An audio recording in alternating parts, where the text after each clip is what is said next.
Is there such a thing as an easy schedule in the NFL? We're going to have a little discussion here today. Every once in a while, when the same comment keeps popping up under the videos, and I keep responding to it, I say, you know what? Let's just have a bigger, full-length discussion. That's what this channel is all about, okay? Other channels, you don't get this. You don't get this kind of engagement. They barely even reply to comments. Me, I'm making full-length videos on comments, okay? So I keep saying the Saints schedule is soft, or it's easy, or it's the easiest schedule in the history of the NFL. And all those things are true. And I keep seeing the same reply. Okay, the same reply is there's no such thing as an easy schedule in the NFL. So today we're going to talk about how I quantify an easy schedule and why easy schedules do exist. This is a complex, high-level system. Okay, so we're all learning, we're all growing as fans of the NFL. So let me explain this to make it real simple. If there are teams that are better than other teams, then there has to be schedules that are easier and harder than other schedules. Okay, one cannot exist without the other. If the Kansas City Chiefs are considered better than the Chicago Bears, then you have to say playing the Bears is easier than playing the Chiefs. Now, this is where I think things are getting confused. I think things are getting confused whenever people assume easy means guaranteed. The Chiefs are better than the Bears, right? But the Bears can still beat the Chiefs. It's still the NFL. That doesn't mean easy and hard doesn't exist. It's kind of like saying Justin Fields, and I apologize if you're a Bears fan because there's a lot of anti-Bears rhetoric, but that's like saying Justin Fields is a bad quarterback, all right? The argument against that would be he can't be bad if he's in the NFL, right? There's no such thing as a bad starting quarterback if he's good enough to make it to the NFL. It's all relative to the other people in the NFL. Like a bad team in the NFL, the Bears, is still one of the 32 best football teams in the world, okay? But relative to the rest of the NFL, they're ass. Justin Fields is one of the top 50 quarterbacks in the world, okay? So he's not bad at playing quarterback, but relative to the other starters, he is bad. You have to have a scale. So then the next question is, so in the comments below, are we good there? Does everyone understand that concept of a easy schedule doesn't mean a guaranteed schedule? And if we look, and we're going to kind of use the Saints schedule as the foundation for this since we talk about the Saints the most. So if you look at the Saints schedule, right, we play Tennessee, Carolina, Green Bay, Tampa, New England, Houston. That is a really easy schedule.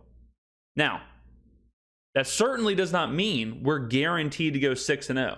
That certainly doesn't mean you're guaranteed to beat teams that you're better than. This isn't chess. Chess, the better player is always going to win. In the NFL, too many variables, things happen, way too much going on. We see it all the time. We see huge upsets happen all the time.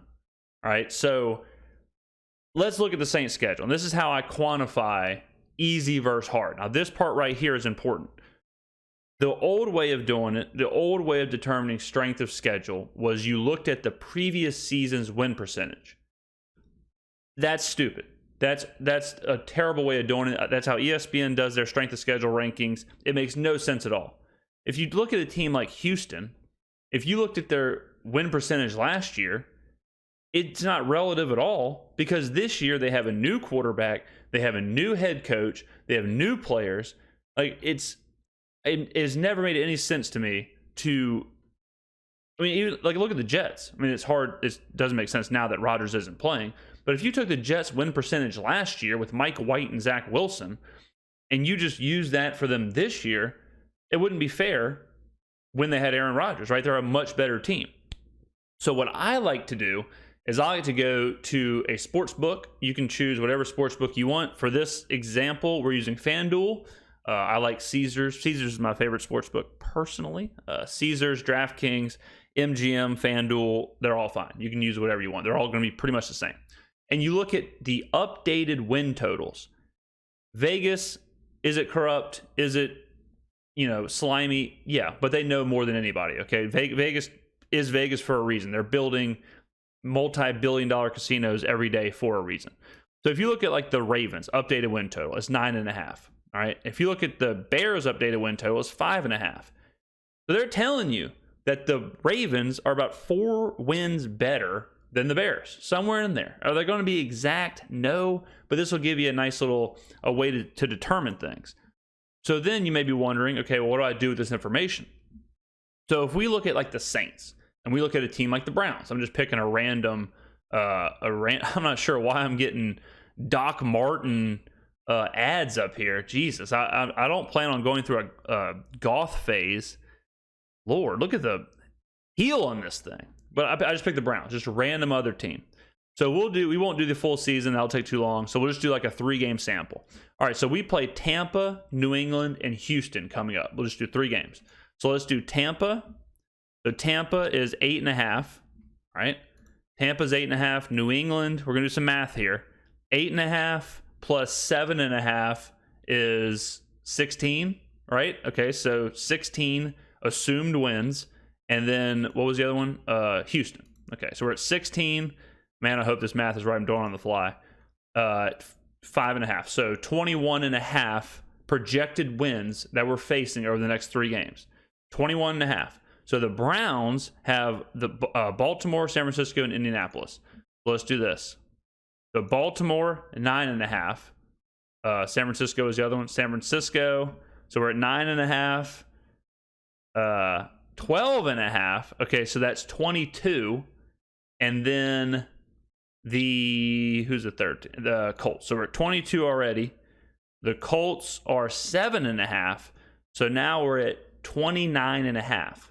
So if you look at those 3, the snapshot, we are projected to face 21 collective wins, whereas the Browns are going to collect 29.5, right? Or whatever it was. You can say without a shadow of a doubt that the Browns' next 3 games are harder than the Saints' next 3 games. Does that mean that the Saints will go 3-0 and the Browns will go 0-3? No. We could go 0-3 and they could go 3-0. You never know what's going to happen in the individual game, but it gives you a projection of how hard the schedule is.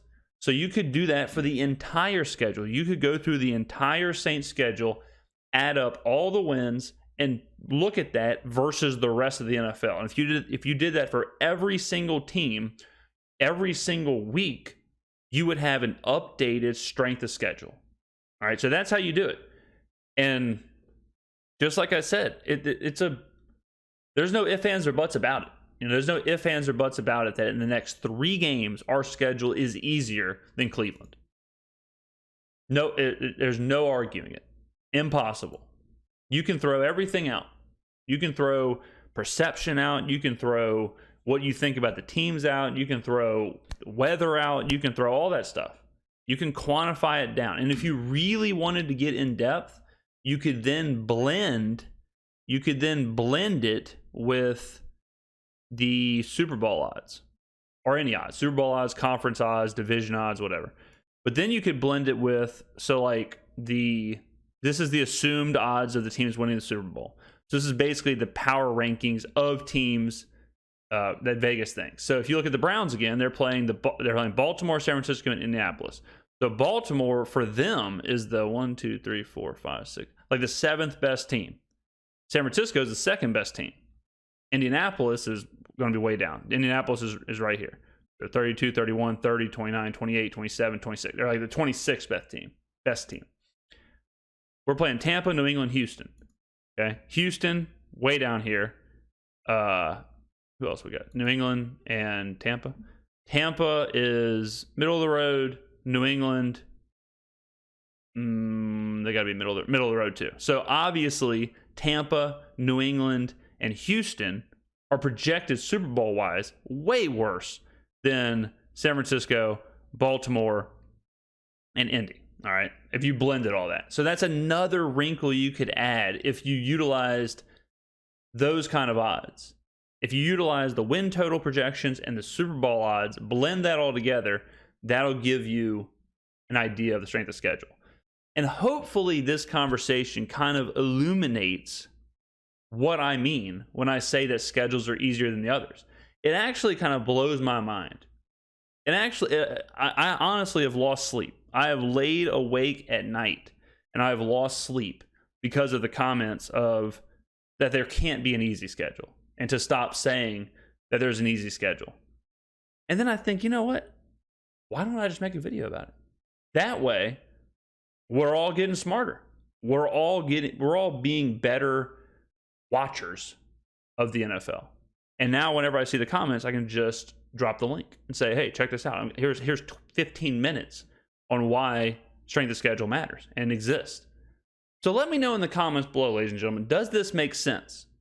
Is this something that you watched and you said, whoa, okay, now I understand. There are such things as an easy and hard schedule in the NFL. Wow, this really did make a difference here. Oh, wow, that's how you quantify. That's how you calculate a strength of schedule. You don't look at busted ass ESPN and their strength of schedule ranking. It doesn't make any sense. This is how you do it. Okay, let me know in the comments below. Thank you for watching. I love these discussions. You know, we react to videos. We, let the video drive it, but we also do this kind of content where I like to have discussions with the viewers. And so if there's ever something you want on this video, a topic, a long form discussion on, put it in the comments below. Always available. This is the second time we've done this. The first time was a conversation about Lamar Jackson or Deshaun Watson, who in their peak is better. And now we're doing strength of schedule. So this is fantastic. Thank you very much for watching. Please go in the comments below. Let me know if you like this kind of content, if it helped, if you learned anything, or if even after all this, you are saying, no, there is no such thing as an easy or hard schedule. Thank you for watching, ladies and gentlemen. I will see you in the next video.